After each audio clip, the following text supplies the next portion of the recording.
நம்ம ஜானகி ரொம்பவே சீரியஸ் கண்டிஷன்ல ஹாஸ்பிட்டலுக்கு கொண்டு போய் சேர்த்திருக்காங்க. அங்க என்ன பண்றது ஏது பண்றதுன்னு சொல்றது தெரியாம வெங்கட்ராமன் வேற இப்போ ரொம்பவே குழம்பி போய் இருந்துட்டு இருக்காரு. ஏன்னா ஒரு பக்கம் நம்ம கௌதம காணோம். அதே மாதிரி கௌதம் வருவானா வரமாட்டானா அப்படின்ற ஒரு டென்ஷன். அதே மாதிரி இப்போ தன்னோட வைஃபான அதாவது நம்ம ஜானகி இருந்துகிட்டு இந்த மாதிரி ஒரு நிலைமையில இருந்துட்டு இருக்காளே அப்படின்னு சொல்லிட்டு ரொம்பவே வருத்தப்பட்டு ஹாஸ்பிட்டல்ல உட்கார்ந்துட்டு இருக்கும்போது நம்ம இலக்கியாவுக்கு விஷயம் தெரிஞ்சு கடைசியில கௌதம கூட்டிட்டு நேரா ஹாஸ்பிட்டலுக்கு வந்துடுறாங்க. குடுகுடு ஓடி வந்த நம்ம கௌதமும் இலக்கியாவும் இப்போ நம்ம இவங்க வெங்கட்ராமன் கிட்ட நிக்கிறாங்க. வெங்கட்ராமன் கௌதம் எங்கப்பா போன நீ ஏன்பா இப்படி எங்களை சித்திரவதை பண்ணிட்டு இருக்க அப்படி இப்படின்ற மாதிரி சொல்றது மட்டும் இல்லாம கௌதமா இனிமே எங்கேயும் போக கூடாது அப்படின்ற மாதிரி சொல்லிடுறாங்க. அடுத்ததா இப்போ நம்ம ஜானகி இருந்துட்டு இந்த இடத்துல ஒரு விஷயத்த அதாவது அவங்க இப்போ அன்கான்சியஸ்ல இருந்துட்டு இருக்காங்க. அவங்களை காப்பாற்ற முடியுமா இல்லையான்னு சொல்றது தெரியல. என்னாச்சு ஏதாச்சுன்னு சொல்லிட்டு நம்ம கௌதம் விசாரிக்கும் போது இன்னும் எதுவும் டாக்டர்ஸ் சொல்லல. இந்த மாதிரிதான் அந்த அஞ்சலி ஏதோ சொல்லியிருக்கா. அந்த ஒரு விஷயத்த வச்சுக்கிட்டு இப்போ இவ மயக்கம் போட்டு கீழே விழுந்துட்டா அப்படின்ற மாதிரி சொல்ல ஆரம்பிச்சுறாங்க. அதுக்கப்புறம் ஹாஸ்பிட்டல் கூட்டு கொண்டு சேர்த்தோம் அப்படின்றதையும் சொல்றாங்க. இதை கேட்டதும் அதுக்கப்புறம் டாக்டர் வர்றாங்க. டாக்டர் என்ன ஆச்சு ஏதாச்சு டாக்டர் என்னாச்சு எதுக்காக அவங்க மயக்கம் போட்டு விட்டு இருந்தாங்க அப்படின்னு சொல்லிட்டு கேட்கும்போது இந்த மாதிரிதான் எதுக்காக 2 நாள் அவங்க சாப்பிடாம பச்சை தண்ணி கூட குடிக்காம இருந்திருக்காங்க.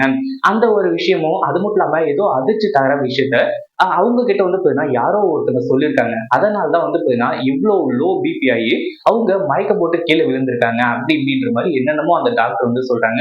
இதை கேட்டுட்டு இருக்க கௌதமுக்கும் இலக்கியாவுக்கும் பயங்கரமான இருந்துச்சு. அதே மாதிரி டாக்டர் அதாவது இவங்க கௌதம் கேக்குறாங்க என்னாச்சு என்ன எவ்வளவு செலவானாலும் பரவாயில்ல என்னோட ஜானகி அம்மாவுக்கு எந்த ஒரு ஆபத்தும் வந்துடக்கூடாது. ஜானுவை எப்படியாச்சும் காப்பாத்துங்க என்ன பண்ணியாச்சும் காப்பாத்துங்க எந்த ஒரு பிரச்சனையும் இல்லாம அப்படின்ற மாதிரி கேட்டுக்கிறாங்க.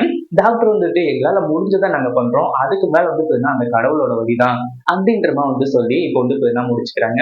அதே மாதிரி நம்ம கௌதம் ஜானகியை பார்த்தாலே இப்போதைக்கு எல்லா பிரச்சனையுமே தீர்ந்துடும். ஜானகி ஓரளவுக்கு கியூர் ஆயிடுவாங்க அப்படின்னு சொல்லிட்டு எல்லாருமே நல்லாவே தெரியும்.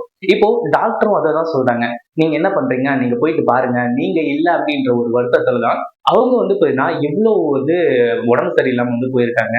அதனால முதல்ல நீங்க அவங்க கிட்ட போய் பேசுங்க நம்பிக்கையா பேசுங்க. அப்பதான் அவங்க கொஞ்சம் கொஞ்சமா கான்சியஸ் வரும். அப்பதான் அவங்களுக்கு ஒரு புது தெம்பு கிடைக்கும் அப்படின்ற மாதிரி சொன்னதுக்கு அப்புறமா கௌதம் நேரா உள்ள போறாங்க. கௌதம் இலக்கியாவும் உள்ள போன உடனே கௌதம் நான் கௌதம் வந்திருக்கேன் ஜானு எந்திரி ஜானு நான் இனிமே உன்னை விட்டுட்டு போக மாட்டேன். எப்பவுமே உன் கூடவே இருப்பேன். நான் எப்பவுமே உன்னை விட்டுட்டு போக மாட்டேன் ஜானு எந்திரி ஜானு அப்படின்னு சொல்லிட்டு கதற ஆரம்பிச்சுறாங்க. ஒரு பக்கம் நம்ம கௌதம் இப்போ வந்ததே நம்ம ஜானகிக்கு ரொம்ப சந்தோஷம். அதே மாதிரி என்ன நடந்தாலும் சரி இனிமே அதாவது என்ன பெத்த அம்மா யாருன்னு சொல்லிட்டு தெரிஞ்சாலும் கூட சரி நான் கண்டிப்பா உன்னை விட்டுட்டு போக மாட்டேன். நீ எவ்வளவு என் மேல பாசம் வச்சிருக்கன்னு சொல்லிட்டு எனக்கு நல்லாவே தெரியும் அப்படின்னு சொல்லிட்டு நம்ம கௌதம் சொன்னதுதான் நம்ம ஜானகிக்கு ரொம்பவே நல்ல விஷயமாச்சு. அது மட்டும் இல்லாம ஜானகி கண்முழிக்கிறதுக்கும் ஒரு இதா இருந்துட்டு இருந்துச்சு. எப்படி ஒரு வழியா கண்முழிச்சு நம்ம ஜானகி கௌதம பாத்துறாங்க. இதை பத்தி நீங்க என்ன நினைக்கிறீங்க? அந்த வீடியோ பிடிச்சிருந்தா லைக் பண்ணுங்க ஷேர் பண்ணுங்க. இப்பதான் நம்ம சேனலுக்கு ஃபர்ஸ்ட் டைம் வரீங்க அப்படின்னா சப்ஸ்கிரைப் பண்ணிக்கோங்க.